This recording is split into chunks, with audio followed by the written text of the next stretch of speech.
안녕하세요. 뉴프론티어 교회 황진호 목사입니다. 그동안 예레미야서 묵상하시느라 수고 많으셨지요? 이제 새로운 책을 묵상하실 텐데요. 예레미야 애가인 줄 아셨죠? 새롭게 묵상하시게 될 책은 예레미야 애가가 아니라 바로 데살로니가서입니다. 총 27권 되는 신약 성경은 크게 4종류로 나눌 수 있습니다. 복음이 소개된 책인 마태, 마가, 누가, 요한 복음을 하나로 묶어서 복음서, 교회의 이야기가 소개된 사도행전 한 권을 역사서, 사도들의 편지인 서신서, 그리고 사도 요한이 쓴 요한계시록인 예언서, 즉 복음서, 역사서, 서신서, 그리고 예언서로 신약 성경은 나누어집니다. 그렇다면 최근 저희가 묵상하기 시작한 데살로니가서는 어떤 책으로 분류할 수 있을까요? 맞습니다. 바로 서신서로 분류할 수 있습니다. 왜냐하면 데살로니가서는 바울이 데살로니가 교회에 쓴 편지이기 때문입니다.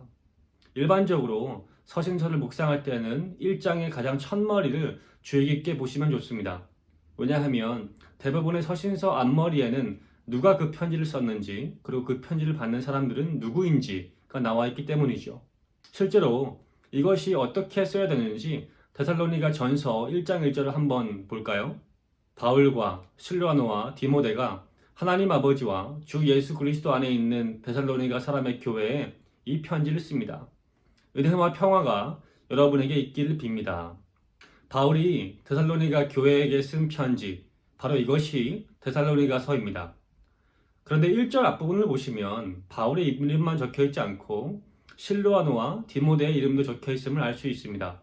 이것은 바울이 의도적으로 우리에게 신라로 알려진 실로아노와 디모데를 함께 언급함으로써 한 팀으로 데살로니가 교회의 마음을 담아 쓴 편지라는 것을 보여주고 있습니다. 데살로니가는 오늘날 그리스에 위치한 테살로니키라고 불리는 지역이었습니다. 로마 제국 지배 아래에 놓여 있었던 데살로니가는 당시 마게도냐 주의 인구 약 10만 명이 넘는 수도였다고 합니다. 이 도시는 로마 제국의 동서를 잇는 가장 중요한 도로였던 에그나티아라는 군사용, 상업용 도로변에 위치해 있었습니다. 그렇기에 로마 제국에 있어서는 지리적으로 굉장히 중요한 위치를 차지하고 있었죠. 이와 같은 지리적, 정치적인 배경으로 인하여 데살로니가는 자연스럽게 무역, 상업, 그리고 철학이 번성하는 중심지가 되었습니다. 이 지역이 어떻게 데살로니가 교회가 세워졌는지에 대하여서는 사도행전 17장을 함께 묵상하시면 좋습니다. 바울은 실라, 디모데와 동행했던 두 번째 선교 여행의 여정 때 데살로니가를 방문했습니다. 사도행전 17장 2절을 보시면 바울이 3번의 안식일에 걸쳐서 데살로니가에서 복음을 전했음을 알 수 있습니다. 약 3주라는 짧은 기간밖에 안 되었지만 데살로니가 지역에 있던 많은 유대인들과 이방인들이 복음을 받아들였습니다. 이렇게 데살로니가 지역의 첫 교회가 시작이 되었던 것이었죠. 그러나 바울의 사역이 성공적으로 이루어지고 있던 것을 시기했던 유대인들은 사람들을 선동하여서 폭도를 일으켜 더 이상 바울 일행이 데살로니가에 머물지 못하도록 방해를 합니다. 그래서 바울은 어쩔 수 없이 예정보다 일찍 데살로니가를 떠나 베레웨아 그리고 아덴으로 도피하게 되었습니다. 데살로니가 성도들을 향한 마음이 컸던 바울이었지만 계속되는 방해와 위협들로 인하여서 그가 직접 데살로니가로 돌아가지 못했었죠. 그래서 대신 그의 제자 디모데를 아덴에서 데살로니가 지역으로 보내고 나중에 고린도에서 제외하게 됩니다. 우리가 새롭게 묵상하기 시작한 데살로니가 전서는 바울이 디모데와 다시 제외하게 된 고린도에서 데살로니가 지역을 다녀왔던 디모데의 보고를 듣고 쓴 바울의 편지입니다. 이 편지는 바울의 서신서 중에서 갈라디아서와 함께 초기 작품으로 여겨지고 있습니다. 저작 연도는 약 AD 49에서 50년경입니다. 당시 바울은 약 3주밖에 데살로니가 지역에 머물지 못했지만 아주 깊은 인연을 그들과 함께 맺게 되죠. 그래서 그 교인들이 어떻게 지내는지, 그리고 반기독교에 대한 박해에도 불구하고 그들이 어떻게 예수님을 계속하여 믿고 있는지 등에 대한 걱정으로 마음을 쓰고 있었습니다.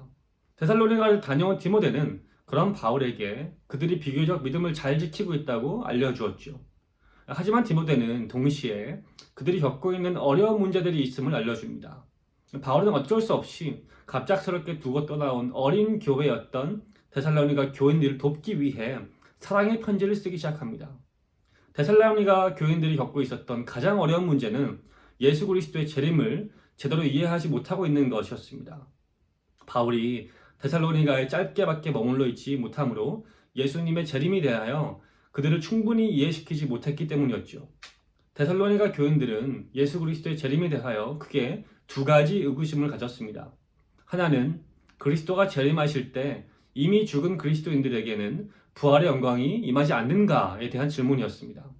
당시 데살로니가 교인들은 예수님의 재림이 임박했다고 믿었기 때문에 먼저 삶을 마감했던 교회의 지체들이 어떻게 되는지에 대한 갈급함, 궁금증이 있었죠. 어떤 이들은 죽은 사람들은 부활에 참여하지 못할 것이라고 생각하면서 소망이 없는 깊은 슬픔에 빠지기도 했었습니다. 또 다른 한 가지 의구심은 언제 예수님께서 재림하셔서 결국 자신들은 어떻게 되는 것인가에 대한 것이었습니다.